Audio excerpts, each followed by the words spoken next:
November 12th, Incident Postmortem. A DevOps Postmortem.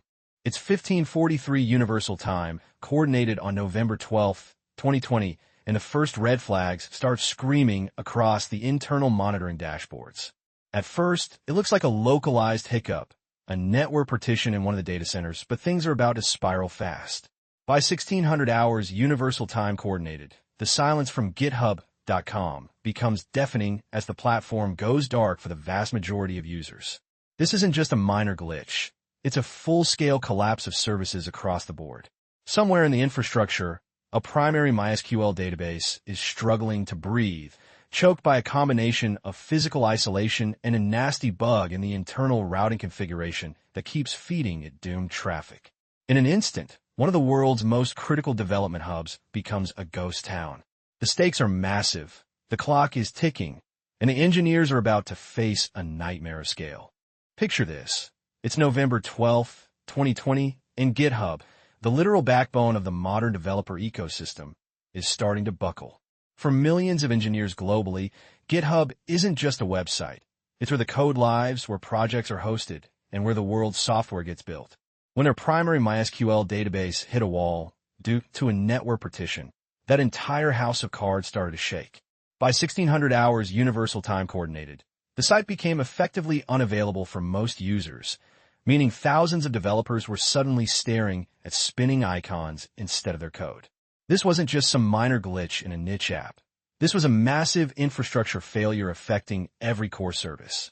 When the heart of your database stops beating and your internal routing starts sending traffic into a dead zone, you aren't just looking at a bug. You're looking at a total systemic collapse of the platform's ability to function. It was a standard afternoon for the team, just another day of keeping the lights on for millions of developers around the globe. The infrastructure was humming along, and for most of the day on November 12th, 2020, everything felt stable. That changed at 15:43 Universal Time coordinated when internal monitoring system flagged a network partition in one of the data centers.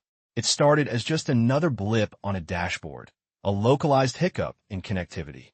But beneath the surface, this isolation was beginning to isolate a subset of the MySQL database servers from the rest of the infrastructure. Because of a specific bug in the internal routing configuration, some traffic was still being funneled toward that dying zone. It was the perfect storm, a physical network failure meeting a logical configuration flaw, creating a ticking time bomb for the primary database's health.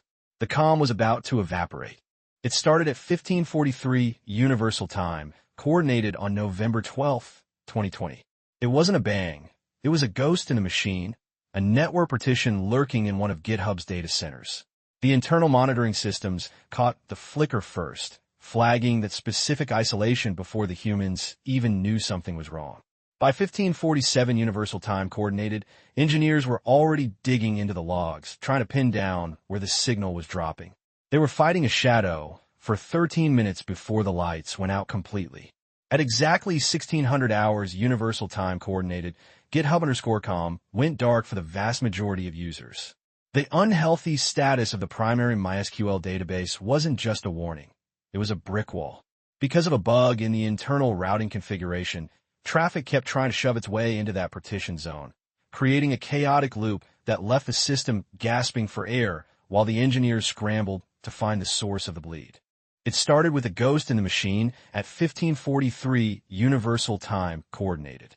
A network partition sliced through one of the data centers, isolating a chunk of MySQL servers from the rest of the infrastructure. But it wasn't just a localized hiccup. A bug in the internal routing configuration acted like an open door, funneling traffic straight into that dead zone. By 1600 hours Universal Time coordinated, the situation went from a technical glitch to a full-blown catastrophe as GitHub.com became unavailable for most users. The system was choking on its own traffic, unable to find a clear path because of that routing flaw. It took until 16:30 Universal Time coordinated to make the call to manually fail over the primary MySQL database to a healthy replica in a different data center. It was a desperate move to bypass the wreckage, finally clearing the path for services to begin their slow crawl back to life. So, what actually broke the machine? It started with a physical reality, a network partition in one of GitHub's data centers. This wasn't just a glitch, It physically isolated a subset of MySQL database servers from the rest of the infrastructure. Because those servers were cut off, the primary MySQL database became unhealthy and stopped serving traffic entirely. But here is where the plot thickened. A bug in the internal routing configuration acted like a persistent ghost in the machine. Instead of dropping the dead connections, the faulty routing allowed some traffic to keep trying to reach that partition data center. This didn't just cause a slow response. It created a catastrophic failure mode by forcing the system to grapple with a zombie primary. It was a perfect storm where a physical network failure and a logical configuration bug collided, effectively paralyzing GitHub's core services for everyone. When the dust settled, the scale of the wreckage was clear. This wasn't just a minor hiccup in a corner of the stack. It was a total blackout for GitHub_com. By 1600 hours Universal Time Coordinated, the site had become effectively unavailable for most users, turning the platform into a ghost town for the global developer community. The outage persisted for over an hour and 45 minutes before the failover finally took hold at 1745 Universal Time Coordinated. For those 2 hours of peak chaos, every service was caught in the crossfire of a failing MySQL primary database. It wasn't just one team scrambling, it was the entire infrastructure grinding to a halt because of that routing bug. By the time everything was fully restored at 1800 hours Universal Time Coordinated, the sheer volume of interrupted workflows and frustrated users had turned what should have been a routine network partition into a full-scale operational nightmare. At 1543 Universal Time Coordinated, the first alarm screamed. A network partition had just slammed into one of the data centers. The engineers jumped in at 1547 Universal Time Coordinated to trace the ghost in the machine, but by 1600 hours Universal Time Coordinated, the reality set in. GitHub.com was flatlining for most users. It wasn't just a simple blip. A bug in the internal routing configuration was funneling traffic into a dead end, while the primary MySQL database sat isolated and unhealthy. The pressure was palpable as they fought to stabilize the core.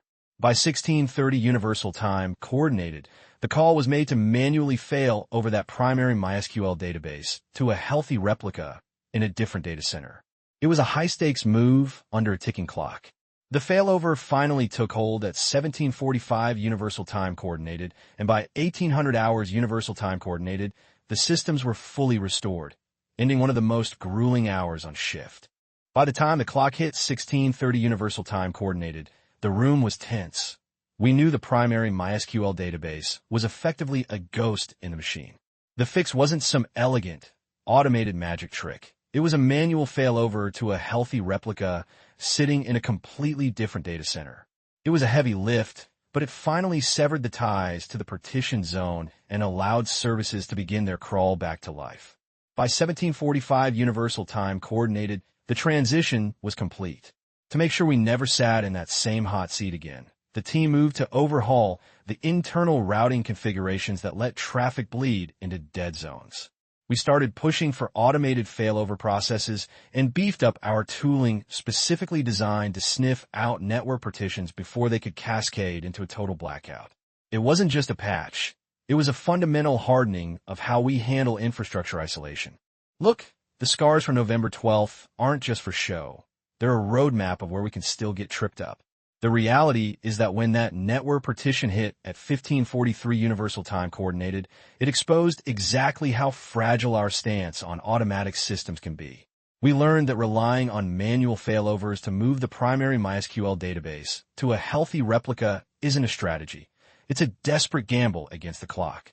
The core takeaway here is that we need better tooling to detect these partitions instantly, rather than waiting for the site to go dark at 1600 hours Universal Time Coordinated. We also have to be ruthless about our routing configurations. If an internal bug can still funnel traffic into a dead zone, your redundancy is just a fairy tale. We need automated failover processes and a much deeper understanding of how network isolation impacts critical services before the next partition decides our fate for us. That's how GitHub turned a very bad day into a lesson. If this saved you an outage, subscribe for the next postmortem.